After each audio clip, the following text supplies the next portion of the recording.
Salut tout le monde, je m'appelle Baptiste et je fais partie du compte Instagram The Book que j'ai créé l'année dernière avec ma copine Clémence. Et c'est Comics Noob, le youtubeur et instagrammeur que vous connaissez sûrement puisque vous regardez ses vidéos, qui m'a demandé de vous faire une petite vidéo pour vous présenter ma collection. Alors du coup voilà comment elle se présente, donc c'est des étagères Kallax de chez Ikea.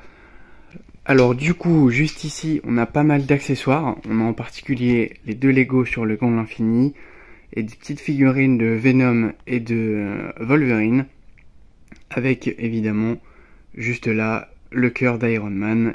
Juste en dessous, on a ma partie du coup manga. On a Kaiju numéro 8, MHA, une partie de One Piece et Deadpool Samurai, avec juste à côté les petites figurines de One Piece. Et ensuite on passe à la partie comics, où donc dans cette case c'est plutôt des vieux comics Marvel, à gauche. Ensuite du comics Marvel un peu softcover, majoritairement. Mes 100% Marvel et mes comics Marvel un peu plus classiques on va dire, donc j'ai des Deluxe, j'ai d'autres collections qui sont très très sympas. Et encore en dessous, on a la partie à gauche avec la partie softcover nouvelle génération. Donc avec en particulier la première partie des Dawn of X, les Empire, les Hellfire Gala, les Devil's Reign. Et à côté, les Must-Have et les anthologies que j'ai avec un petit Lego Groot. On passe à cette étagère là, c'est celle de droite. Donc avec en haut toujours des petits produits dérivés, donc des pop. Donc des doubles packs et des comic covers, des covers en VO, puis quelques petits accessoires et évidemment une figurine du Batman Green Lantern, le Dawnbreaker de Batman Metal.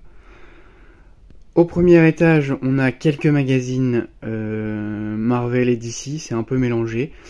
Et ensuite, on a les collections à 4,90 de Urban Comics que j'aime beaucoup. Alors la première, je ne l'ai pas en entier. Il me manque 3 numéros, il me semble. Par contre, après, les deux qui ont suivi, je les ai prises entières.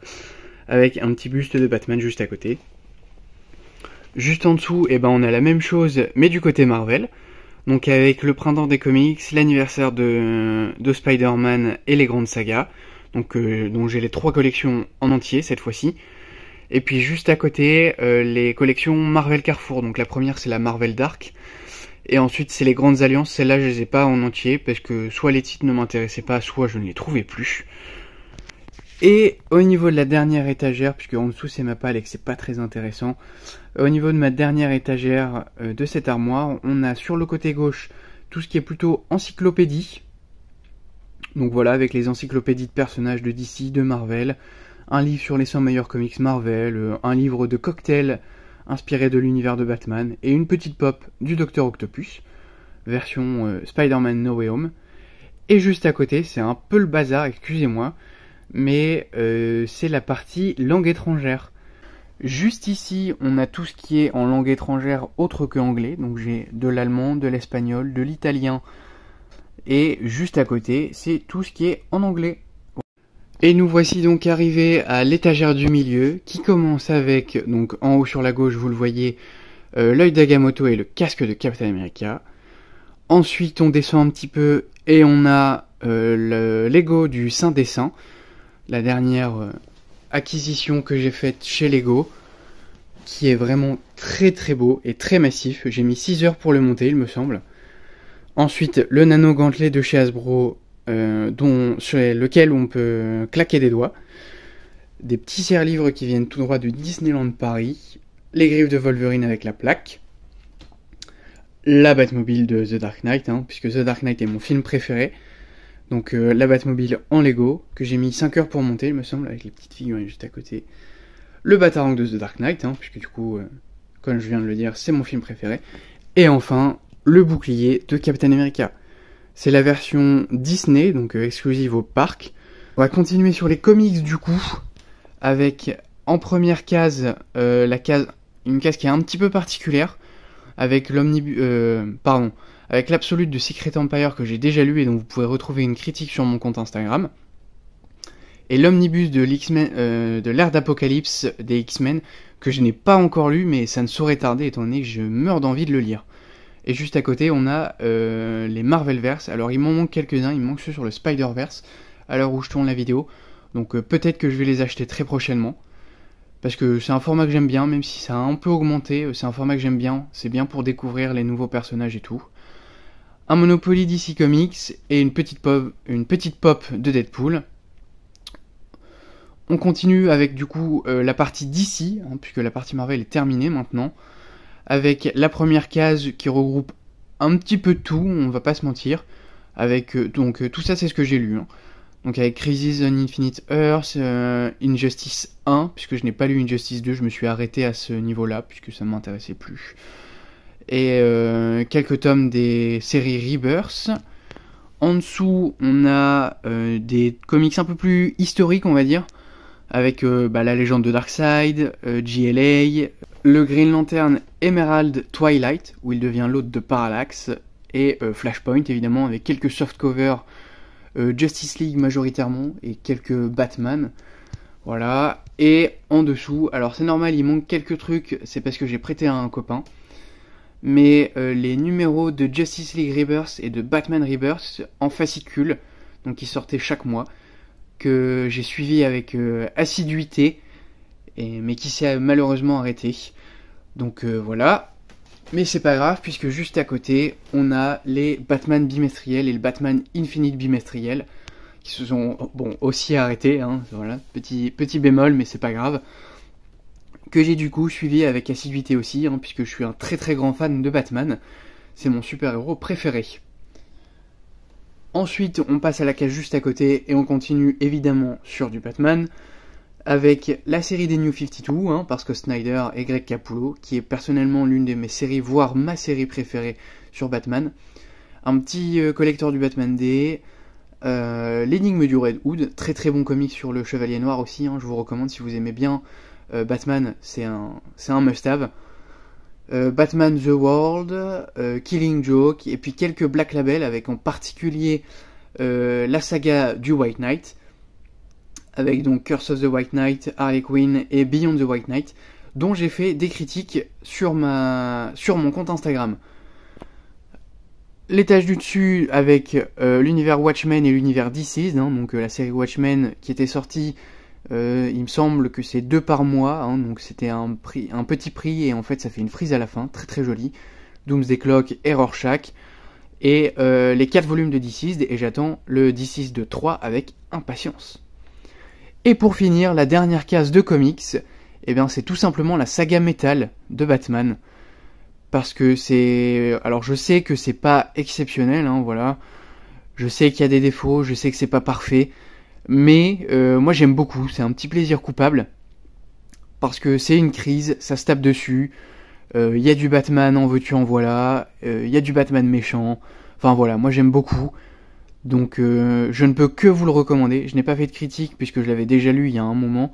Mais peut-être que je vais bientôt me refaire la saga Metal au complet. Et qu'à ce moment-là je ferai une critique sur le compte Instagram. Donc voilà, tous les volumes de la saga Metal que moi je vous conseille personnellement. Voilà, et pour finir avec ma collection, je vais vous montrer très très rapidement ma collection de pop, qui est... Moi j'en suis très fier. Alors donc on a les pop Marvel qui se situent juste là, donc avec de tout, du comics et du MCU, et aussi de l'univers des X-Men. Voilà, les pop d'ici communes, on va dire, juste ici. Et ensuite on a une petite étagère avec d'autres pop, voilà, qui sont un peu plus rares, c'est les exclusives, voilà, vous voyez, il y a du Chase, il y a du PX, il y a du Pop in a Box, voilà, très très sympa. Et en bas, le petit Spider-Bot de l'Avengers Campus à Disneyland Paris. Voilà pour ce qui est de ma collection. Et Comics Noob m'a aussi demandé de vous faire 2 petites présentations, donc sur un comics qui a plutôt été une déception et sur un comics qui a plutôt été un coup de cœur. Donc je vais le faire tout de suite. Et on va rester sur du Marvel, parce que je crois que vous avez vu que j'aime beaucoup Marvel, même si j'adore DC. J'en lis un peu moins en ce moment, puisqu'il y a moins de choses qui m'intéressent qui sortent. Les 2 comics que je vais vous présenter remontent à quasiment 1 an. Alors du coup, au niveau de la déception, un comics qui est sorti il y a à peu près 1 an, comme je vous le disais, ça va être La Chose. Alors sur le principe, je m'attendais pas à grand chose, mais je suis un très grand fan des 4 Fantastiques. Donc je m'étais dit un petit comic sur La Chose en solo, ça ne peut que être sympa. Et j'ai pas été agréablement surpris, on va dire. C'est pas le pire comics que j'ai jamais lu, hein, évidemment, vous en doutez. Mais les dessins sont pas super beaux. Le scénario n'est pas fantastique, hein, on va pas se mentir. C'est surtout de la baston. Ce à quoi je pouvais m'attendre avec la chose, hein, mais voilà, moi je m'attendais peut-être à un peu plus de profondeur au niveau du personnage pour une fois qu'il y avait quelque chose en solo sur lui. Donc voilà, un petit peu déçu. Je vais vous montrer quelques planches pour vous montrer de quoi je parle. Mais les dessins, je suis pas très fan. Après, c'est subjectif, hein, il y en a peut-être parmi vous qui vont bien aimer, mais moi j'ai pas trop aimé. Voilà, donc au niveau des dessins, alors c'est. La colorimétrie est assez particulière et ça, j'avoue que ça m'avait bien plu, mais au niveau des dessins, je suis pas super fan. Voilà. Mais après, comme je vous le disais, c'est subjectif, hein, ça se trouve, vous aimerez bien. Mais voilà, en tout cas, moi personnellement, je ne vous recommanderais pas ce comics. Mais ce n'est qu'un avis personnel, et peut-être que certains parmi vous l'ont lu et en ont un avis différent, hein, évidemment, et c'est une bonne chose, hein. Si on avait tous le même avis, ce serait embêtant. Mais voilà. Donc, au niveau du coup de cœur, on reste sur du Marvel un peu récent, hein, il y a un an à peu près, comme pour la chose. Je l'ai acheté en même temps, je crois, il me semble que j'ai acheté le premier volume en même temps que la chose. Et que je viens de finir tout récemment. C'est un récit en 3 volumes, Marvel, un event, et c'est Devil's Reign. Et ben, figurez-vous que j'en attendais pas énormément, mais je m'étais dit, comme j'aime beaucoup le personnage de Daredevil, je vais essayer, hein, de toute façon, on est là pour découvrir des choses aussi, donc je vais essayer. J'avais pas lu de critique du tout en fait, donc je savais pas trop à quoi m'attendre, mais je me suis dit Daredevil, des super-héros hors la loi, un peu comme pendant la période Civil War, du caïd, un peu de baston de rue à la Marvel, hein, donc à la Marvel New York, hein, avec Daredevil, Spider-Man, Luke Cage, tout ça.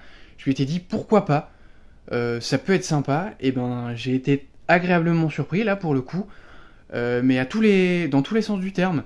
C'est-à-dire que le format softcover est encore une fois très bien, moi j'aime beaucoup ce format. Les dessins sont très très beaux, hein, et surtout les chapitres, parce que comme il y a des tie-in, je m'étais dit peut-être que la série principale sera belle, mais pas les tie-in, et en fait non, j'ai beaucoup aimé tous les dessins dans ces 3 volumes, et le scénario est vraiment très très bien, hein. J'ai beaucoup aimé en particulier la fin, qui donne une vraie fin, hein, parce qu'on connaît les events à rallonge, qui finissent, mais qui finissent pas vraiment, hein, Batman Metal le premier.